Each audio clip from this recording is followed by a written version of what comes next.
Hello, everybody, and welcome back to another episode of Nerd Soup. I am Beau Oliver, joined here today with Aaron, the Nerd Soup Monkey, and we are back to review Captain Falcon, the Falcon and the Winter Soldier, Episode 2, the Star-Spangled Man. And as you guys know, I wasn't the biggest fan of the previous episode, the first episode of the season. Watching this, I thought this could have been the first episode. It felt like another premiere, because you're getting some more insight into the character of John Walker, played by Wyatt Russell. That's the other thing. I totally forgot that Wyatt Russell was playing this character. There's no way that was Wyatt Russell at the end of episode 1. You think it was a different actor? I had to be. People have been pointing that out on Twitter, that he looks different in every scene. Because I knew it was Wyatt Russell was playing this character, and I knew that character was going to be the next Captain America.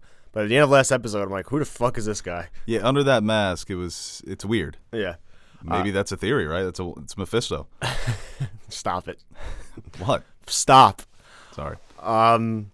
So So that's why I thought that this episode worked better as an introduction to the show. yeah, I thought it was a little better. I think that Yeah, there's still something a little off about this show for me. I don't know if it's tonally or just what we've gotten so far, but I think the biggest thing for me right now is the Bucky and Falcon relationship. It's very Hobbs and Shaw-esque, where Hobbs and Shaw were like boys, and then like at the end of the Fast and Furious movie, then Hobbs and Shaw came out, and they're like, oh, now we got to fight together to create conflict to make this more entertaining. You think the tension's a little contrived? A little bit, Yeah. yeah. And I think that they could have done a better job of showing Bucky's displeasure with Sam giving up the shield, because it seems like they're using that as the main driving force between their tension, but there's still a lot of other things surrounding it that I feel like it just doesn't feel like real to me at times. Right, yeah. I think at times it does feel a bit contrived. I mean, it comes out of nowhere. Like I said, at the end of the last episode, they introduced this new Captain America.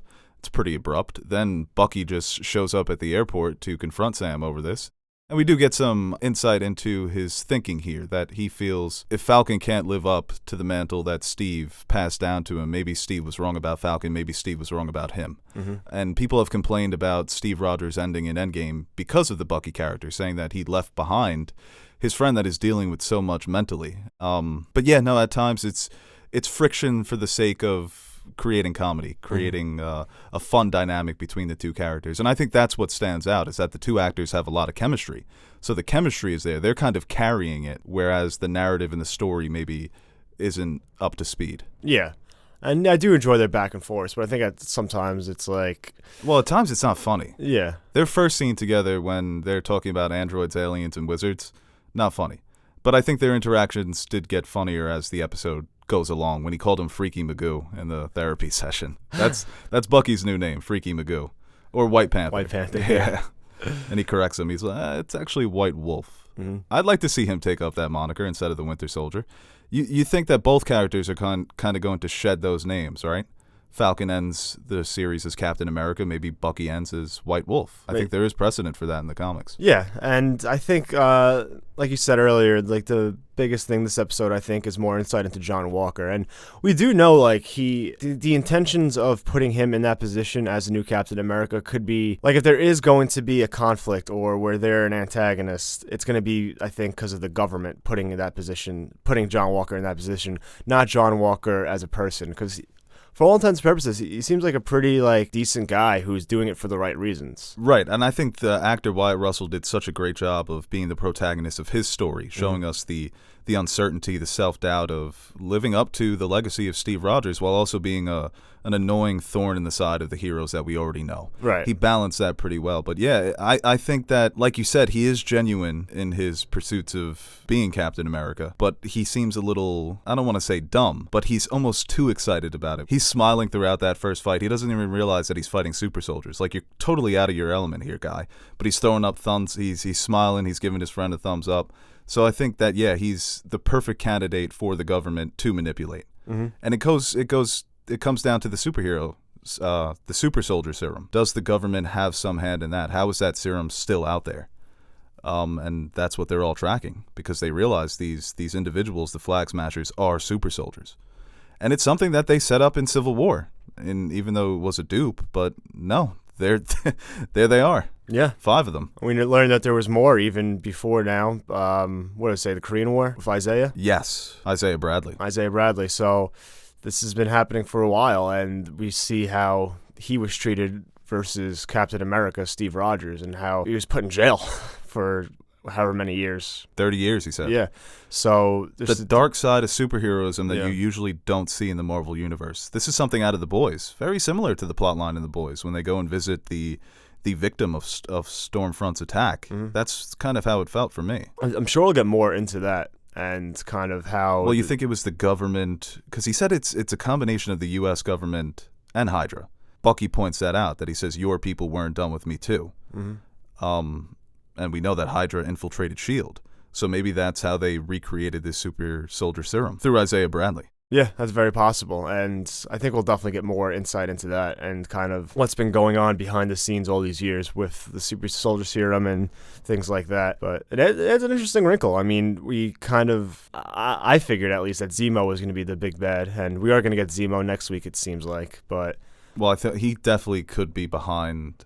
There can be some conspiracies here. Yeah. Yeah. But he's still locked up, so... Right. I don't know if he's that good. Yeah. It is cool how he's like the universe's Lex Luthor, just locked up. You go for him to you go to him for information, and hopefully the writing for that character is good. They make him witty. But yeah, no, that's what they decide to do at the end of the episode, and that's how the episode ends. We get that the quick glimpse of Daniel Bruhl. I like him. I do like him too. Yeah, I like the actor.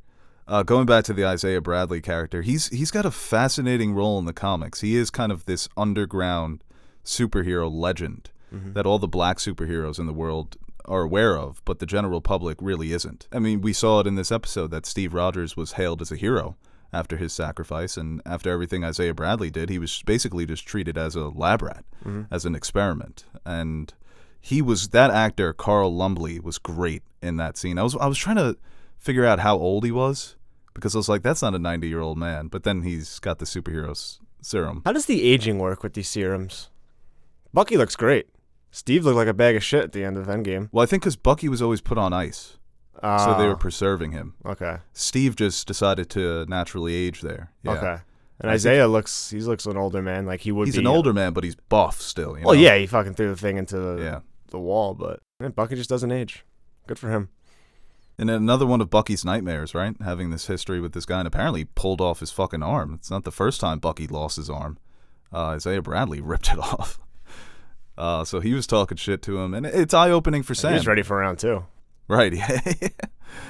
And, from Sam's perspective, seeing this, him being unaware of this individual, it's got to be tough for him because of what he's experiencing now, being passed over for the mantle. And, obviously it's not as extreme as Isaiah Bradley's situation. Yeah, and this show has tackled a lot of racial, social issues so far, especially with Isaiah and Captain and that kind of how they were treated, even though they were both super soldiers, and even with Sam when the cops pulled up on him and Bucky and how he was treated. And, I think when you dive deeper into a character, like you would with a limited series or a television show, I think that those are things that it would be weird if they just brushed them over and not delved into how Sam is feeling, not only as a superhero, but as a black superhero in this world. One of the funnier moments in the episode was when the young kid sees him in Baltimore and says, "It's Black Falcon." And he goes, "Why? Because I'm black and I'm the Falcon? What are you, black kid?" So when they tackle these issues, it's not always the harsh realities, it's the lighter moments as well. And like you said, you just can't brush over that. I think that would be irresponsible. It doesn't have to be the focal point of your show, but it certainly should play a role in the narrative. Yeah, and even, I think he even says something along the lines of, to Bucky, that you and Cap just, don't understand some things, and that's true. And I think that... No, I think both of them, it's weird because they're coming from different places, but they kind of find themselves in the same position. Yes. Because they're both, in a way, they feel like Bucky, because of obviously him being manipulated and used as an assassin, and Sam feeling that maybe the world isn't ready for him to take up this mantle as Captain America. So they're both unsure of what they should be doing with their gifts and their talents. So it's an interesting dynamic. Yeah, we saw a lot of that come out some of it come out in the therapy scene. Right, yeah, and I thought that was humorous when they pull each other close. The staring bit was actually funny throughout the episode.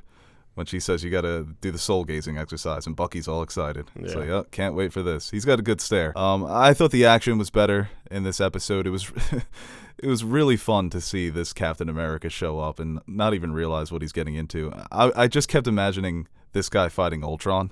But it was cool to see Bucky running at top speed as well. Yeah. And then we were introduced to the character of, I think she was in the previous episode, right? Carly Morgenthau. She might have been. Yeah. But I don't think we saw her face. Who is I guess, the leader of the Flag Smashers on the ground. How do you think about their whole ideals? It's interesting. Mm-hmm. This idea of getting rid of all borders, one nation, one world, one people. That's what they're saying, right? And you brought this up on the last review that the world had to pull itself together after what Thanos did. But now the world seems to be more concerned about the people who returned rather than the ones who were there, who suffered through it. So she seems like a character that's not purely evil, that she feels like she is doing the right thing here. So I wonder if this is a character that does go to the comics and eventually she comes onto the side of the Avengers, because we've seen this with Wanda. Character starts as a terrorist, thinking they're doing the right thing, trying to change the world, and the Avengers show them a better way, and she joins them. Yeah. But there's got to be something, like you said, with the government manipulating John Walker, possibly. There's got to be something going on with that superhero, the super soldier serum. There's a conspiracy there that many people, I think, are involved in. And how the fuck did the Flag Smashers get their hands on it? There's a lot of interesting mysteries to uncover here. That's why I enjoyed this episode. It got me thinking. Yeah, I thought some of the action was cool, like when they were fighting on the tractor trailers. I thought that seeing John Walker fight, it was like, he held his own. He came in and he was doing his thing. Well, what did they say in the interview? That he tested highest scores with all his... Yeah, he's pretty much like peak human ability. Right, it's a comic thing. Yeah. Because Cap in the comics isn't holding helicopters and pulling them back to the helipad. He's just a really strong guy. And that's what this guy is. I thought he was good in the interview, too. That opening song, they were killing it, that band. That was a fucking bop. Yeah, it was. I like Wyatt Russell a lot. I think he's a really good actor. From what I've seen him in a few things now, and I think that's going to be the most interesting thing going forward for me, is seeing how he is, because I think we assume he's going to be the antagonist in some capacity, or there is going to be a larger conflict between them. And just seeing where he is now from when we were introduced, very humble, very kind of unsure of himself, insecure about taking the mantle, into being someone that is manipulated by the government in some way. And is embracing it. Yeah. Because when he hacks Red Wing, he says, hey, I'm the government, that's government property. This is our jurisdiction here. And we see some tension there at the end. It's Falcon who does want to listen to John Walker, but he says, hey, you're held back by the Accords and all these rules. We're free agents. We can operate as we please. Bucky was tight when he gave him the shield. That he was pissed when he catches it, yeah. He's like, let's steal the shield. And Falcon's like, do you remember the last movie? It's pretty successful at the box office. Yeah. Check it out. Yeah, so that's going to be interesting. And I wonder if this ends with Falcon being injected with the serum, where he does get those powers, and then it's destroyed once again. Does that happen? I don't know if it does happen, but I'd like to see it happen, because because he's already pretty lethal with the wings, and I feel like he's not using them to the best of their abilities. There could have been some more wing punches in this fight. The wing shield that he does. I like the wing shield. Yeah, just become and bulldoze people. Maybe you should pick me up as a trainer. I'd like to see him with those powers, because I think it would just be cool. I think Cap needs those powers in the MCU, and I think it's a way to do it, right? And then the serum's lost forever until you need a new Cap. More superhero soldiers. Super soldiers. I just hope next episode is good with Zemo. Like you said before, kind of like that Lex Luthor, Hannibal Lecter type character, where they go to him for their information and he kind of helps them out, but he's still playing his own game somehow. Right, and they're going to see what he knows about Hydra possibly trying to recreate the serum using Isaiah Bradley. I wonder if Isaiah Bradley is a character who comes back. Well, Zemo, too, in Civil War, he killed the super soldiers, right? He stopped them. That's what he didn't want, super soldiers. Right, yes. Yeah. So that might they put were him in being direct preserved, right? And then he kills them. Direct conflict with the Flag Smashers. Yeah, good point. And we still don't know who the power broker is. The power broker was the individual in pursuit of the Flag Smashers. The guy gives his life so that they can escape with the supplies that they steal. And Bucky said the supplies were medicine and vaccines, right? Could be some serums within those vaccines. Who knows? If it is a conspiracy that involves these terrorists and this organization that's trying to help people, who have returned from the blip. I think if we told Teddy the COVID vaccine gives him it's a super soldier serum, he'll take it? 100%, yeah. He'd be first in line.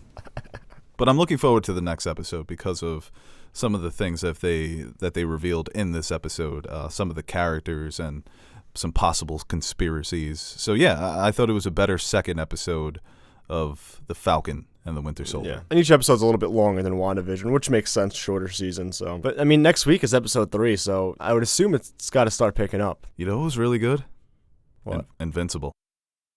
I started that. It's pretty good. Yeah. Well, would you look at that?